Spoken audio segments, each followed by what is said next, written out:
So in the conflict between Israel and Palestine, IDF and Hamas, we're going to try to figure out what's the plan, all right, without having our emotions involved. So you see here, this is something that would be straight out of GTA. This guy, this October 7th, the attack, he's firing an RPG right into that SUV right here, or whatever that was, a van, dropping in and walking away. So who was in there? Imagine that. You're driving home from work and an RPG hits you right in the face. And there's a retaliation for that, right? You think these are freedom fighters. You think these are your best friends. You think these are terrorists. You think they should be stripped of their flesh. Whatever the hell emotional situation you're in, we're going to ask, what's the plan? Because that wasn't a very good plan for the people stuck in the Gaza Strip. Because now they're being bombed into submission. So we have this conflict between the IDF and Hamas. And it's true to some degree, I'm sure, what they're saying about Hamas hiding, in tunnels, underneath hospitals, and so on and so forth. And if you think that's a good idea or bad idea, again, the question becomes, what's the plan? Because after this particular attack and this type of savage shit going on, the Israeli Defense Force doesn't really give a shit if you have an orphanage. With the Hamas fighters underneath or around or across the street. They're bombing the shit out of everything. That's not a very good plan, and it's very dangerous for the world. And, of course, I feel all sympathy for the people losing their lives, for whoever the hell was in this van, for whoever the hell is stuck in these apartment buildings on this strip or whatever it is, and you have the different arguments from different sides. They're telling them, they're telling them to evacuate, then they're hitting the evacuation routes, then it's in the hospital, then it's this bomb, that bomb, so on and so forth.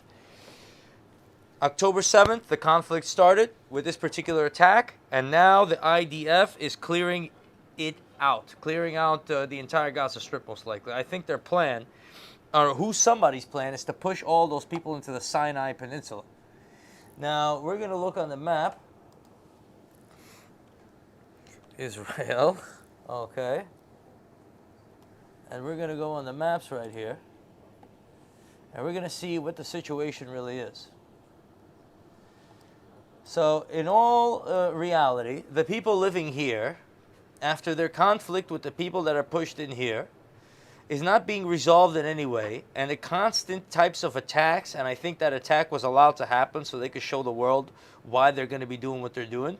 They're pushing all these people out of here. I don't really know what the plan is. That's really why I'm asking that. You're going to push all these people out of here. Lots of innocent people suffering extraordinary, excruciating pain. In a serious conflict, you got the characters on the world stage like Netanyahu. What the hell his plan is, I haven't the slightest idea. Aircraft carriers. I know that Lebanon and all these other players are now playing around. They've got rockets. But guess what? Whatever the fuck you think, you better have a good plan. Okay? Because they will let the nukes fly out there. Right? They're not fucking around, as you have all come to understand. All right? I'm not sitting here, again, not taking sides. Some people want to call it genocide, or they want to call it one thing, or call it whatever the fuck you want. What is the plan? To fire an RPG into a fucking van and then have your neighbors looking for their kids in the rubble while you're in a tunnel somewhere? I don't think that's a really good plan if you ask me. Now, these fucking assholes over here are playing a game. They sacrificed Gaza like a pawn to drag everybody in while this dumb old bastard Joe Biden is out there, you know what I'm saying, incapable of fucking making a normal decision, and they're sitting there scheming and planning, and they're sitting there asking themselves how we're going to go and take Israel. All right, you could go. You hate Israel. Take Israel. Push him out into the sea. Go push him out. I wouldn't go push him out, no matter what the fuck happened, because I don't want to be dead. I don't want to be looking for my family in the rubble. Okay? I'm not with that shit. I want to be prosperous here in New York City. I don't want to sit here and fight a fucking war from 4,000 years ago. So that's just me, as crazy as I am.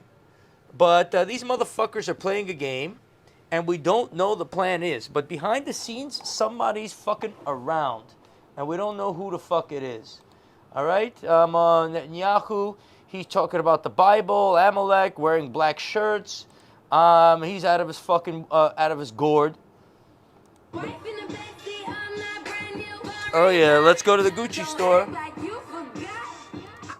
$1 million? I mean, if this is real, I don't know.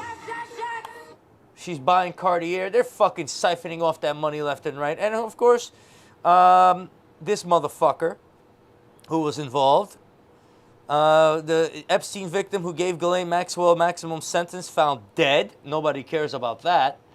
So there's somebody in the shadows. And then, of course, this woman is giving a pound to the Hamas fucking rebel that saved her, or whatever it is. This is a kidnapped victim. So you don't know who to believe. I mean, they're shaking hands over here after being kidnapped. Then they were torturing. Then they were cutting open stomachs. Then there's babies here, babies there. You can go to Sean King's page and see a bunch of horrors over there. You've got it all wrong, guys. You've got it all wrong. You got the whole fucking world all wrong. You're shadowy players pushing these forces together in a nasty, nasty way. The only thing I can ask you to do is be mindful, be open-minded, and try to do the human thing. Because these dark fucking players on this world stage are using these people as pawns in a nasty thing. When even this hostage victim and this Hamas fighter, terrorist, or whatever you want to call him, are shaking hands. Isn't that something?